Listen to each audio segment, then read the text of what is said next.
Salut tout le monde. Donc s'il y a bien une nymphe qui aura fait couler de l'encre sur les réseaux sociaux, c'est bien la nymphe faisante taille.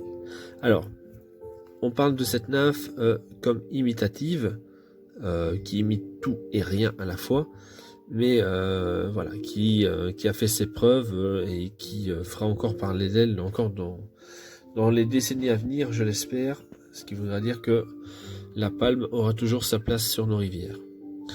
Donc ici pour ce montage-ci, donc on va simplement utiliser donc une plume de faisan. Donc ici couleur marron chocolat. On va utiliser que 5 à 6 cercles ici là sur la gauche, voilà. Uniquement cela. On va sécuriser donc le corps avec un fil de cuivre. Ici c'est la couleur orange, voilà. Donc pour ceux qui veulent voir, c'est 0,1 mm.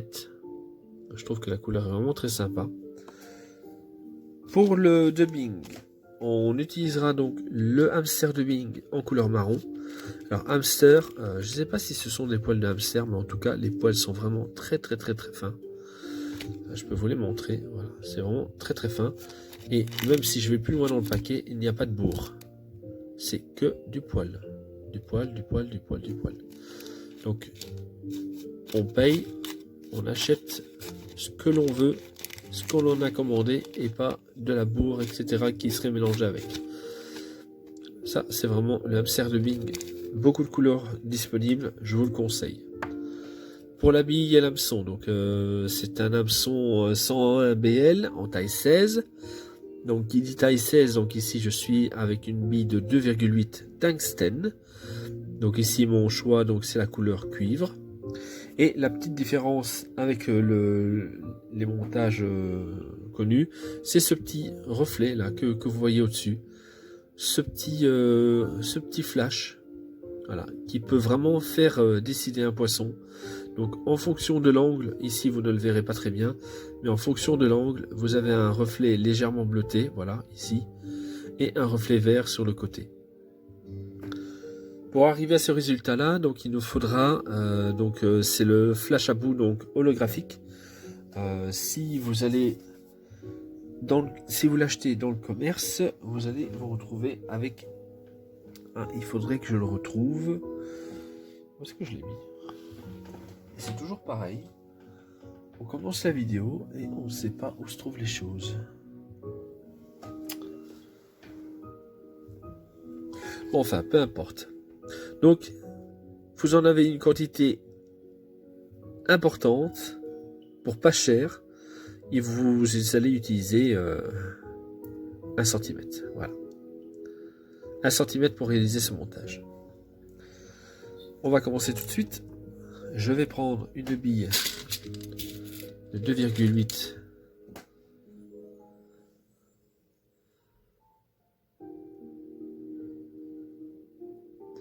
Voilà. Pour la soie de montage, je n'en ai pas parlé. Donc c'est une soie de montage couleur marron. Voilà. Marron. Marron, pourquoi? Parce que comme mon dubbing est de couleur marron, j'aime bien toujours terminer avec une couleur similaire, de façon à ce que le nœud ne se voit pas et qu'on puisse faire quelque chose de propre. Donc ici je vais aller jusqu'au milieu de la rampe. Alors la bille n'est pas totalement fixée, elle est libre, on voit bien. On va pas oublier que je vais encore faire des allers-retours. Je veux avoir un corps fin, donc j'évite si je viens la rebloquer, je vais avoir ma tête qui va être beaucoup plus grosse et vous allez comprendre pourquoi. Je vais prendre tout de suite mes 5 sabres de faisan. Voilà, donc ici, j'en prends 5, 6.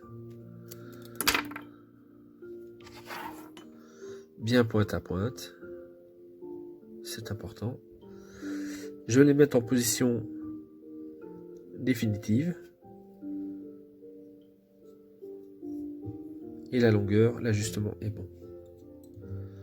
Je vais passer en dessous histoire de les écarter un peu. Je vais prendre un petit morceau de mon fil de cuivre orange, qui est vraiment une couleur vraiment superbe. C'est une bobine que j'ai achetée l'année passée, fin d'année passée. je pense que ça peut faire la différence. Donc on va la fixer comme cela. Arrivé à la hauteur des premières fixations du sabre de faisan, on va venir plaquer ceci vers l'arrière et repasser au-dessus par quelques spires, quelques enroulements, juste avant les cercles. Donc j'ai un léger décalage, donc il y a un léger espace. Et je vais tout de suite revenir vers l'avant. Et comme je vous le disais, voilà, on rajoute de la matière. On va combler ce petit escalier qui a été créé. Voilà, c'est fait. Et on va venir se positionner derrière la bille.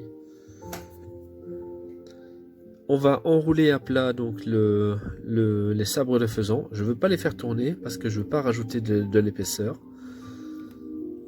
On va les enrouler tout de suite à plat.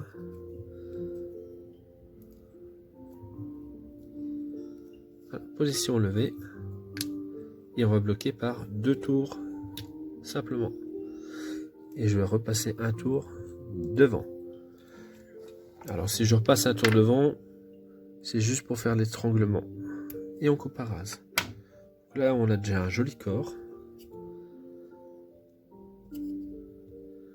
Je vais enrouler mon fil de cuivre dans le sens inverse de mes enroulements de sabre. Donc en spire espacé de 1 mm. Voilà, pour faire quelque chose de propre.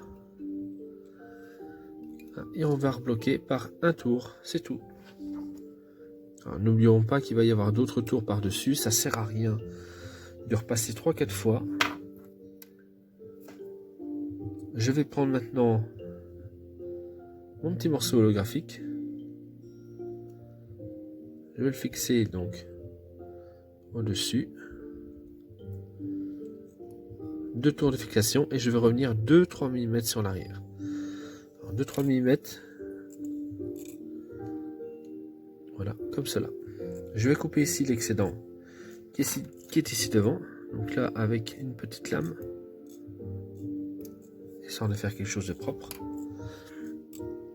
On va prendre le dubbing maintenant.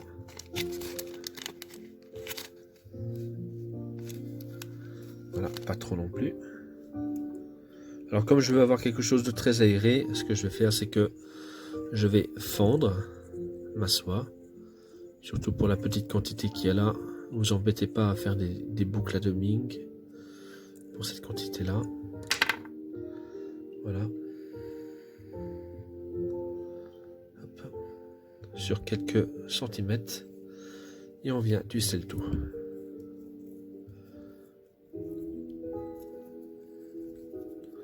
On remonte sa bobine et on y va.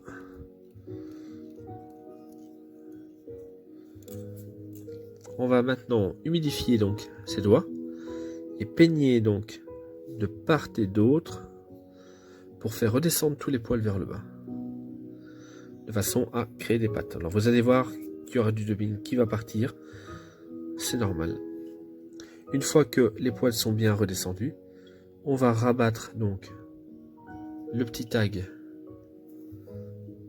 au-dessus et on va le fixer par 2 tours bien serré et c'est tout. On coupe à rase.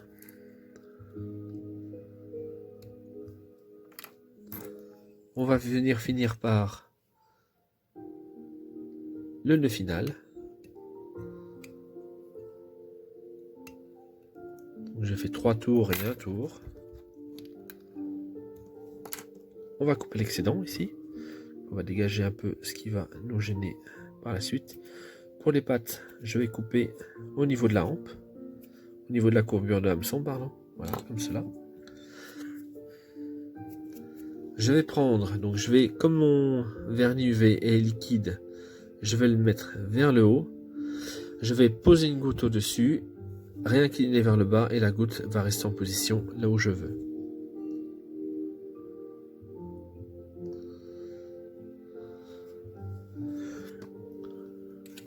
Si je l'avais laissé sur le dessus, elle aurait trop imprégné donc le montage et j'aurais mis plus de résine UV que nécessaire.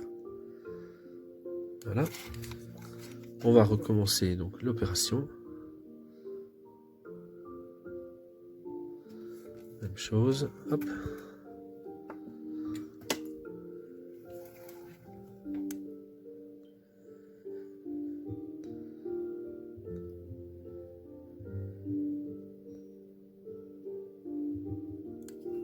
Et voilà, le montage est terminé. Donc ici on a ce petit reflet vert donc qui vient parfaire donc le montage de cette nappe faisant de taille. Voilà, et je peux vous garantir que ça fait vraiment la différence. Voilà, ben j'espère que ce petit montage vous aura plu. Moi je vais continuer ma petite série comme vous pouvez le voir en diverses tailles. Alors je commence en taille 14 et je m'en vais jusqu'à 18 avec. Voilà, mais je vous dis à une prochaine vidéo. Salut à tous.